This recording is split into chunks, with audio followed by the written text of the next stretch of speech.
We should have ended it right there at that pay-per-view match because, like I said, we were preparing ourselves for it because we worked in every single town we were in, me and him. I know. At that point. And we were doing good stuff, cartwheel stuff, when you go for the tombstone, you flip it back. It was great working with you. Yeah, we were doing great shit. So we were both talking, man, this pay-per-view is going to be awesome. We're going to kill this fucking match, because it's got so much heat.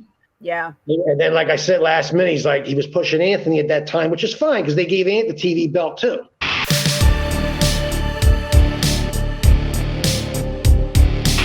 And then, like our first pay-per-view, I was getting ready in my mind because I was already back and I was doing Shane all over. I mean, we were doing the loop and I was working Shane. So I figured, okay, pay-per-view time. They're going to have me and Shane. Since we've been doing the loop together, I figured it was going to be down. And then that's when Paul said, no, I'm going to save it because I want to get one more I Quit match out of it. And I was just like, well, that's I can't block. I can't argue with the booker. I can't do it. So he's like, I'm going to have Anthony wrestle him, and then you're going to be in the crowd just to do some act and then jump him. So I know.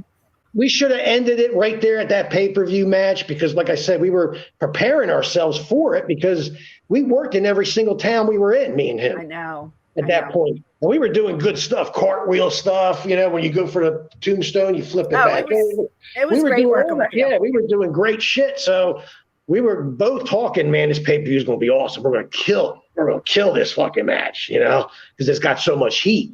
Yeah. And then, like I said, last minute, he was pushing Anthony at that time, which is fine because they gave Anthony the TV belt too. So we're the only tag team actually that had both TV titles and the tag titles. Right. Which was cool, because we Francine, Paul wouldn't let us do our promos because he knew one take and we were out. Yeah. So he'd keep us there long some nights, but most of the time, we were there till 4:00 in the morning sometimes. I do know that. One of my favorite things was way after ECW when we did the hardcore. What was Shane's gimmick called? The tour we did, hardcore homecoming. Yeah, that's it. Yeah. And so we worked with Gary one night, Chad, and we're in Pittsburgh. So we're baby faces, right? Because Shane wanted, Shane is a baby face in Pittsburgh. He never wanted to be a heel. If we went over this before, and there's this old lady. Remember the old lady in the front row? Shane set me up that night. That was a setup, dude. There is this old lady, and we come out, and she is just in love with Shane and I, and she's just kissing him and hugging me and everything. And Gary comes out, and she's just cursing Gary out, right? She's old. This bitch is old, right? Yeah, man. Called her. I got her good, man. She punched Gary. Oh, Jesus. So listen to this, though. Francine's not telling you everything.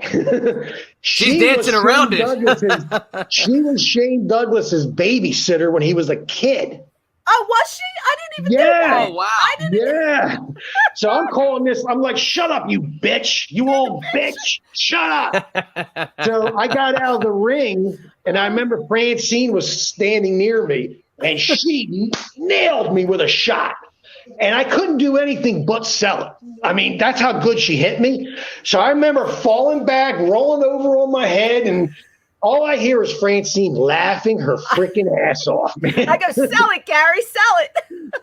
I'm on the ground, grabbing my head, crying like a bitch, saying, throw her out, throw her out. Security's got her. Come to find out when I go in the back, because everybody was laughing. Shane was dying. I'm like, bro, who is that? He's like, that was my fucking babysitter. I said, you set that up. I didn't know that. Well, that was fun. That was great. Yeah, that place went crazy for that spot that night. Yeah. Oh, yeah. Absolutely did. Any chance we got to work together was a good time. So, and still rematches to this day. You guys have rematches all the time, and the feud continues. So whether or not you didn't get that big blow off on the pay-per-view, you guys are still having the dog collar matches and the cage matches. And I think weren't you supposed to have a match earlier this year? I mean, it continues, Yeah, we honestly, a lot of promoters to call us and they want us to do a match together. So I would like to work with you guys again.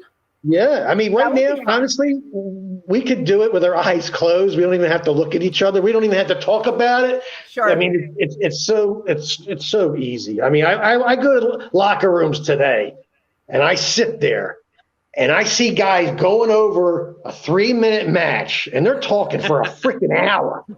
You know, so what I started doing is whoever I'm working, like I was in Canada, and I had to work Angel from the Baldies. And all these guys are talking about all these spots, and Angel came up to me and he's like, "What are we doing, boss? You know, what are we doing? You know, you're the veteran, so I'm going to listen to you." And Guido always does that too. And I'm like, "Will you stop?" You know, and I'm like, "Just sit down, sit right here and listen to this shit, please." Take it all he sat down and we're literally listening to all these freaking spots. And he's like, "Okay, what are we going to do?" I said, "We're not doing nothing. Not that shit. Put it that way. Forget about it, man." Because everybody has to get their shit in. You know this. I know, but you don't have to. If you know how to work. They do. These kids today, they want to get everything they possibly can in and just, you know, kill themselves. They don't care. They don't have no psychology. I mean, I went to a show in Atlantic City that night. We did the autograph signing on the boardwalk gimmick. Yep. I went to that show, and there must have, like, I seen one match with like 20 finishes in one match.